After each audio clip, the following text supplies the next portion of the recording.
السلام عليكم ورحمة الله تعالى وبركاته.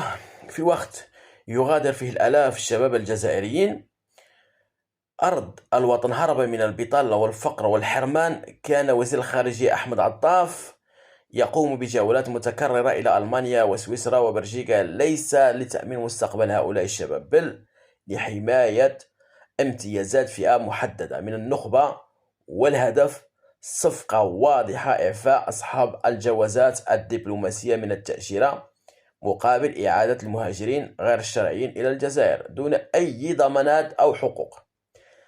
يعني هذه الصفقة التي تبرز في ظاهرها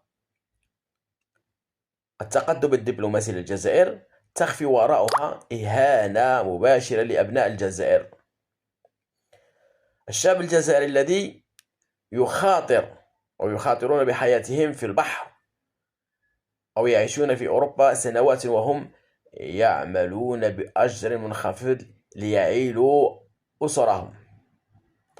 الدولة الجزائرية تقول لأوروبا: خذوا من هرب من بلدنا، ونحن نضمن أن نخدم مصالح نخبتنا، وفي المقابل يمنح وزير الخارجية امتيازات دبلوماسية لأشخاص لا يمثلوا الوطن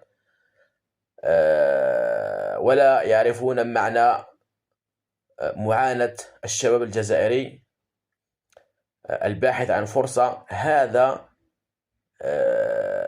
يعني أمور لا تبشر بخير، صراحة أمور لا تبشر بالخير في وجود هذه الحكومة أو هذه النظام يبحث دائما وراء الصورة، وراء الكاميرات،